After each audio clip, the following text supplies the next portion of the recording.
تو چنگیز خان اٹھا ہے تو 610 میں، اور اس نے تباہی کا ایک ایسا ریلا اس کے ساتھ تھا، ہر چیز کو خس و خاشاک کی طرح بہا کر لے گی۔ 664 میں وہ مرا ہے، اس وقت اس کی عمر 73 برس تھی، 73 سال 4 مہینے۔ اس نے کوئی 25 برس حکومت کی، اور اس نے چنگیزی سلطنت کو ناقابل تسخیر بنا دیا۔ یہ دنیا کا واحد جرنیل ہے، رات بھی بتایا تھا، جس نے شخصی طور پر تنہا سب سے زیادہ فتوحات کی ہیں، اور اس کا کوئی علم عطائی تھا جنگوں کے بارے میں، ملک گیری کے بارے میں، جہاں گیری کے بارے میں اس کا علم عجب تھا۔ اس کی برق رفتاری، اس کی ذہن کی تیزی کمال درجے کی تھی۔ قبائل کو ایسے اس نے جوڑ دیا تھا،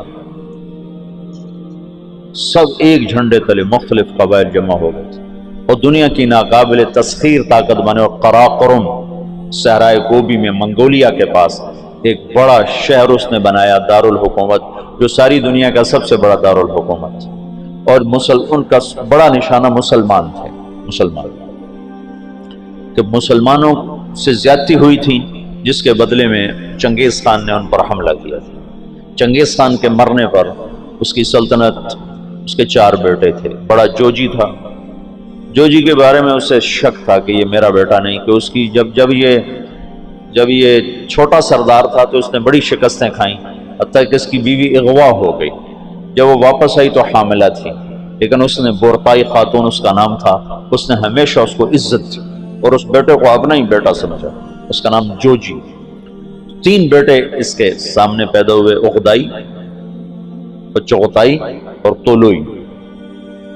تو اس نے اغدائی کو اپنا جانشین بنایا، اور جوجی کو روس کی سلطنت دی، روس کی، اور چغتائی کو اس نے منگولیا کی طرف کا اور چین کی طرف کا علاقہ دیا، اور جو طولوئی تھا اس کو یہ نیچے آذربائیجان سے نیچے ایران اور یہ شام، یہ علاقے اس نے 4 حصوں میں اس نے اپنی سلطنت کو تقسیم کیا، اور اغدائی کو سب سے بڑا سردار بنایا۔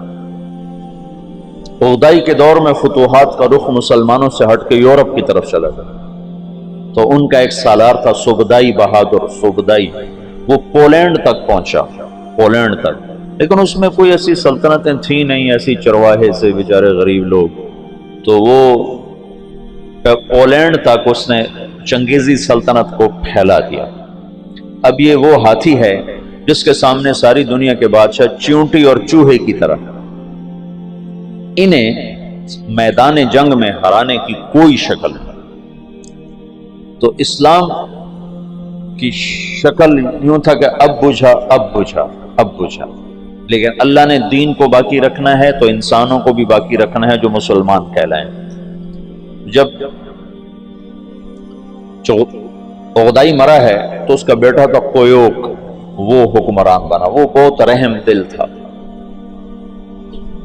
اس نے جنگیں روک دیں اور مسلمانوں کو اپنی سلطنت میں شامل کیا، تو اس کی وجہ سے ساری تاتاری سلطنتوں میں مسلمانوں کے بارے میں نرم گوشہ پیدا ہو۔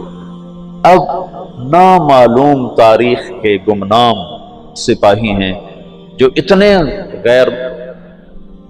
غیر معلوم ہیں، اتنے نامعلوم ہیں کہ کسی تاریخ میں ان کا نام تک درج نہیں، ان کی جگہ درج نہیں، جنہوں نے تاتاریوں کو دعوت دینا شروع کی۔ خونخوار قوم ہے، اور تاتاری غریب مسلمانوں کی دعوت سے اسلام قبول کرنا شروع ہو گیا۔ یہ تاریخ کا حیرت ناک واقعہ ہے۔ غیر مسلم مورخین بھی اور مسلم مورخین بھی جب یہاں پہنچتے ہیں تو وہ حیران ہوتے ہیں کہ کیسے ایک فاتح قوم نے مفتوح قوم کا مذہب کیسے قبول کر لیا۔ ہندوستان میں کوئی عیسائی نہیں تھا، آج کروڑوں ہیں، کہاں سے آئے؟ انگریزوں نے دعوت۔ اندلس سے سارے مسلمان مٹ گئے، سب عیسائی ہو گئے، کیسے؟ طاقت عیسائیوں کے ہاتھ میں۔ تو یہ ایک عجب واقعہ ہو رہا ہے کہ طاقت جن کے ہاتھ میں ہے وہ اسلام کے سب سے بڑے دشمن ہیں، اور اسلام اور مسلمان ان کے لیے سب سے مبغوض چیز ہے، اور پھر وہ انہی کا کلمہ پڑھتے جا رہے ہیں۔ یہ 7ویں صدی میں ہو چکا ہے۔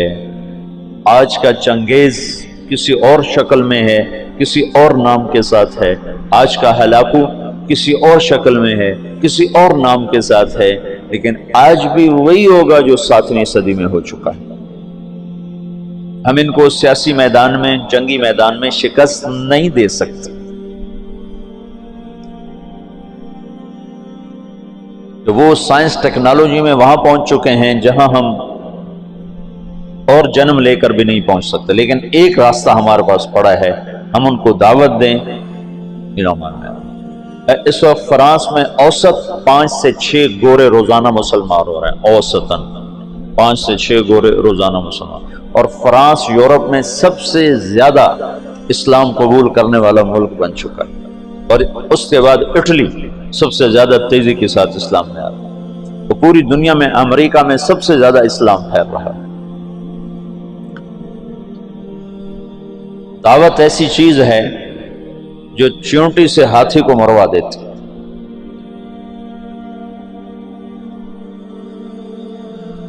اس کی نرمی سے کچھ دل نرم ہوئے اور اسلام داخل ہونا شروع ہوا۔ تو کویوک جب مرا ہے تو اس کا بعد طلوئی کے 4 بیٹے تھے، ایک قبلائی خان، ایک منگو خان، ایک بوکا خان اور ایک ہلاکو خان۔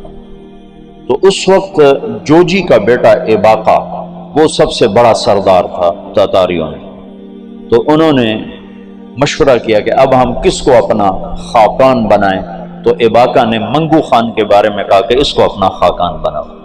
منگو اسلام دشمن تھا، اس کے دور میں بغداد تباہ ہوا ہے۔ جب بغداد پہ حملے کا لشکر نکلا ہے تو یہ جو مسلمان دائی تھے یہ جوجی کی نسل میں اپنا کام دکھا چکے تھے، اور جوجی کا پوتا برکا خان مسلمان ہو گیا۔ ان کی دعوت پر ایک وزیر مسلمان ہوا۔ وزیر کو جب موقع ملتا برکا خان کو اسلام کے فضائل سناتا، اس کو باتیں بڑی اچھی لگتی، پھر وہ پوچھتا تمہیں یہ باتیں کون بتاتا ہے؟ تو پھر وہ بڑے مناسب طریقے سے کہتا کہ یہ مسلمانوں کا دین ہے، یہ مسلمان بتاتے ہیں۔ پھر اس نے کہا مجھے مسلمانوں کا کوئی وفد ملاؤ۔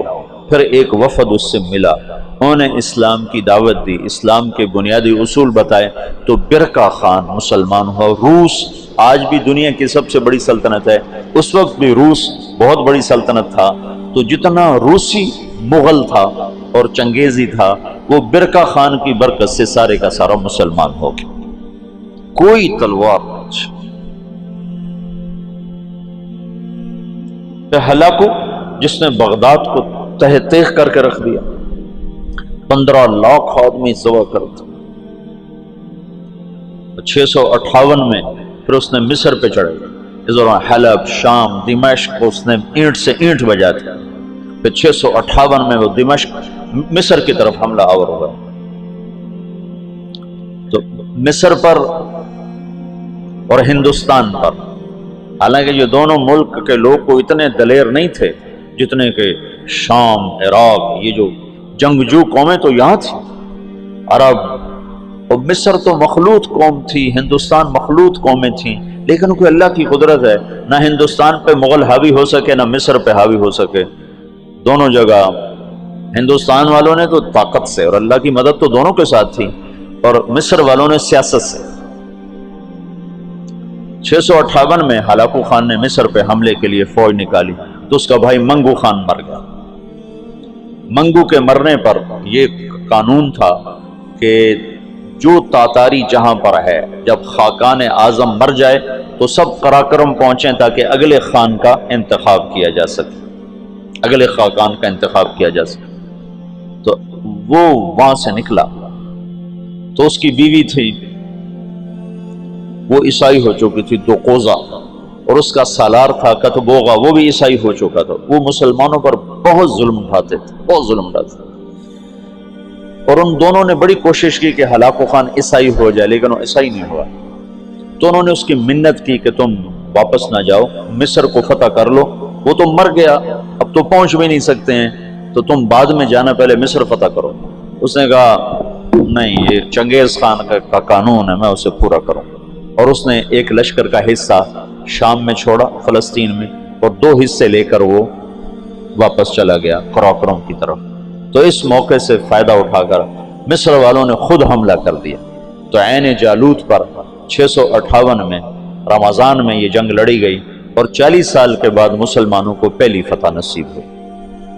اور اس میں کتبوغا گرفتار ہوا، تو وہاں مصر میں اس کو ٹکڑے ٹکڑے کر کے ختم کیا گیا، پر وہ ایسا کم وقت تھا کہ بوٹی بوٹی ہو گئے، پر اس نے سی نہیں کی، اف نہیں کی۔ انہوں نے کہا کیا تاتاری عورتوں نے بچے جننے بند کر دیے جو میرا کوئی بدلہ نہ لے گا؟ میرا بدلہ لینے والے ضرور آئیں گے، لیکن اللہ نے وہ موقع نہ دیا۔ برقع خان ایمان لا چکا ہے۔ جب ہلاکو چلا ہے، وہ قراقرم کے قرولتائی اس کو کہتے تھے، قرولتائی کانفرنس، اس کانفرنس کے لیے چلا ہے، تو اس وقت قبلائی طولوئی کے 4 بیٹے تھے، تو منگو بنا تھا، تو منگو کی جگہ بوقا خان موجود تھا قراقرم میں، وہ خود ہی خاقان بن گیا۔ تو قبلائی کو پتہ چلا، تو وہ پھر فوج لے کر آیا، اور اس نے اپنے بھائی کے ساتھ پہلی دفعہ تاتاری آپس میں لڑنا شروع ہوئے، اور ان کی ہیبت میں کمی آئی، اور قبلائی خان نے بوقا کو شکست دی اور قراقرم پہ قبضہ کیا۔ پھر ان بھائیوں میں آپس میں بہت لڑائیاں ہوتی رہیں تخت کے لیے۔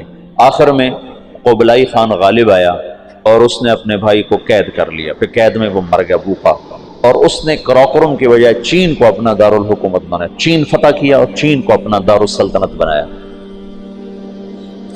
جب ان جنگوں سے فارغ ہوئے تو ہلاکو خان نے حملہ کیا مصر پر، تو برقع خان کو خط لکھا رکن الدین بیبرس نے کہ تم ہماری مدد کرو، تم بھی مسلمان ہو، ہم بھی مسلمان۔ تو پھر برقع خان نے ہلاکو کو خط لکھا کہ تم مسلمانوں پہ حملہ نہ کرو ورنہ میں تم پہ حملہ کروں گا۔ تو ہلاکو نے اسے خط لکھا کہ تم نے چنگیز کا قانون نہیں پڑھا کہ تاتاری آپس میں نہیں ٹکرایا کرتے؟ تو اس نے اس کو جواب دیا کہ وہ بھی کافر تھا، تو بھی کافر ہے، تو حملہ کرے گا میں تیرے پر حملہ کروں گا۔ جب وہ مصر پہ حملہ آور ہوا تو برقع خان ہلاکو پہ حملہ آور ہوا، تو اس نے ہلاکو کو شکست دی، اور مصر اس تسلط سے نکل گیا۔ پھر ان دونوں بھائیوں کی چچا زاد بھائیوں کے آپس میں لڑائیاں ہوئیں، جس میں ہلاکو کو آخر میں شکست ہوئی، اور اس غم سے وہ بھی 42 سال کی عمر میں فالج کے مرض سے مر گیا۔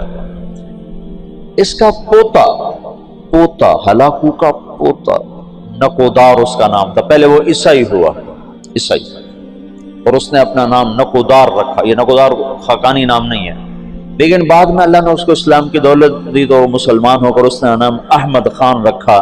ہلاکو کی نسل میں اسلام داخل ہو گیا۔